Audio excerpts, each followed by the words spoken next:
हरे कृष्ण। शिल प्रभुपाद की जय। गुरुदेव नमो विष्णुपादाय कृष्ण पृष्ठाय भूतले श्रीमते भक्ति वेदांत स्वामी नीति नामिने नमस्ते सरस्वती देवी गौरवाणी प्रचारे निर्विशेष शून्यवादे पश्चातदेशतारिणे जगत गुरु शिल प्रभुपाद की जय। स्किन प्रतिष्ठा शिल प्रभुपाद की इसका वर्तमान गुरुविंद की जय। जय जय भक्त रखा भगवान शिवदेव की जय। शुद्ध भक्त प्रहलाद महाराज की जय।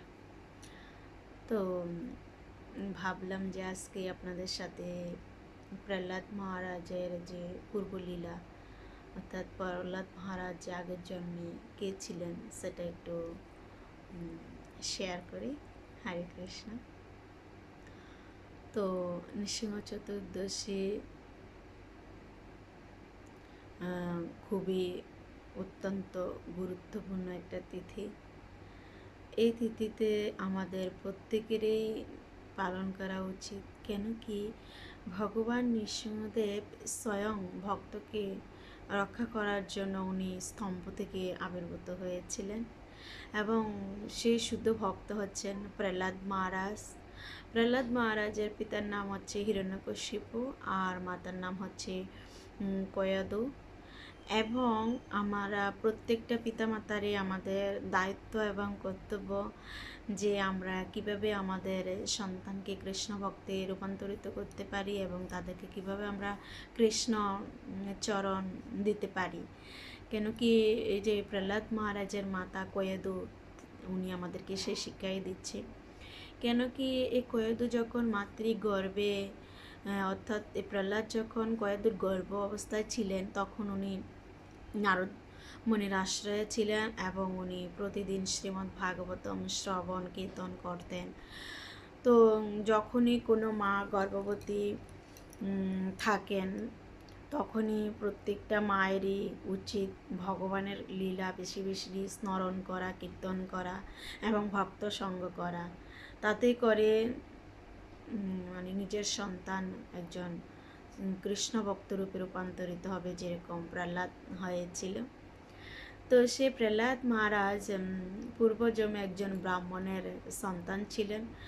তো তার মতি বিভ্রান্ত হওয়ার ফলে সে এক বেশ্যাসক্ত হয়েছিলেন এবং একদিন সে বেশ্যাকে নিয়ে একটা জঙ্গলে প্রবেশ করেছিলেন। তো ওরা আসলে প্রবেশ করেছিলেন মানে ওদের কাম বাসনা চরিতার্থ করার জন্য। তো সেখানে একটা ভাঙ্গা মানে বাড়ি ছিল। তো সে বাড়িটা মানে ঝাড়ু দিয়েছে। তো বলা হয়েছে যে শাস্ত্রে যে এই যে মানে প্রহ্লাদ মহারাজ তো পরের জন্মে প্রহ্লাদ হয়েছে, তো আগের জন্মে তো উনি একজন ব্রাহ্মণের সন্তান ছিলেন, একজন বেশ্যার প্রতি আসক্ত হয়েছিলেন। তো কিভাবে তখন ভগবানের মন্দিরটা অর্থাৎ নৃসিংহদেবের মন্দির মানে যখন উনি ঝাড়ু দিয়েছেন তো কিভাবে ভগবান নৃসিংহদেবের মন্দির আসলো। তো কোনো এক কল্পের কথা, সেটা ভগবান নৃসিংহদেবের মন্দির ছিল। তো ওনারা ঝাড়ু দিয়েছেন, আজকের দিনটা ছিল মানে নৃসিংহ চতুর্দশী। তখন ভগবান নৃসিংহদেব ভাবছে যে আরে খুব ভালো, তো এই ভক্তটা আমার মন্দিরে তো খুব সুন্দর করে সাফ সাফাই করছে, সে তো আমার খুব প্রিয় হয়ে গেল। এবং আমরা জানতে পাই শাস্ত্র থেকে যে ওই যে বেশ্যার সাথে গিয়েছিল যে যখনই আমাদের কাম বাসনা চরিতার্থ না হয় তখন আমাদের কি হয়, ক্রোধ চলে আসে। তো তখন ওই ব্রাহ্মণের সন্তানটা অর্থাৎ লোকটার ক্রোধ এবং বেশ্যা দুজনে ক্রোধ শুরু করে, ওরা দুজনেই ঝগড়া করছিল। আর তারা ঝগড়া করতে করতে পুরো দিন কিছু খায়নি, পুরো রাত কিছু খায়নি, পুরো দিন রাতে শুধু ঝগড়া করেছে। আর সেই দিনটা ছিল নৃসিংহ চতুর্দশী, অর্থাৎ অজ্ঞাত সারে তারা সে নৃসিংহ চতুর্দশী ব্রত পালন হয়ে গিয়েছে। তো সেজন্য পরবর্তীতে ওই ব্রাহ্মণের সন্তানটা প্রহ্লাদ মহারাজ রূপে জন্মগ্রহণ করেছে।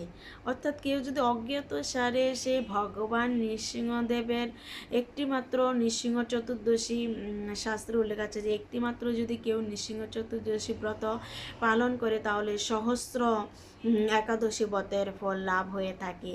তো জেনে যদি সেটা হয় আর অজ্ঞাত সারে অর্থাৎ জেনে যদি আমরা করি তাহলে সেটার ফল, আর যদি অজ্ঞাত সারে করি তাহলে সেটারও অনেক অনেক ফল, সেটা আমরা শাস্ত্র থেকে পেয়ে থাকি। এবং নৃসিংহ পুরাণেও সেরকম অনেক খুব সুন্দর সুন্দর ভগবান নৃসিংহদেবের লীলা মাহাত্ম্য আছে। তো আমরা দেখতে পেলাম যে প্রহ্লাদ মহারাজ কীভাবে ভগবানের খুবই শুদ্ধ ভক্ত রূপান্তরিত হলো এবং ভগবানের খুবই কাছের একজন লোক, অর্থাৎ ভগবানের খুবই একজন কাছের একজন খুবই অত্যন্ত প্রিয় ভক্ত। তো এইভাবে আমাদের সকলেরই উচিত ভগবান পরমেশ্বর ভগবান শ্রীকৃষ্ণের প্রীতিবিধানের জন্য সবসময় ভগবানের সেবা করা, ভগবানের সেবায় থাকা এবং শিল প্রভুপাদ এবং গুরুদেবের সেবা করা। যখনই আমরা গুরুদেবকে এবং প্রভুপাদকে সন্তুষ্ট করব তখন কৃষ্ণ আপনা থেকে সন্তুষ্ট হয়ে যাবেন এবং উনি আমাদেরকে তার কাছে নিয়ে যাবেন। তো সেজন্য আমাদের শিল প্রভুপাদের আশ্রয়ে থাকতে হবে, কেন কি শিল প্রভুপাদ আমাদেরকে সে সমস্ত কিছু শিক্ষা দিচ্ছেন। শিল প্রভুপাদ কি জয়, গুরুদেব মহারাজ কি জয়, নিতাই গৌর সীতানাথ শুদ্ধ ভক্ত প্রহ্লাদ মহারাজ কি জয়, ভগবান নৃসিংহদেব কি জয়। হরে কৃষ্ণা।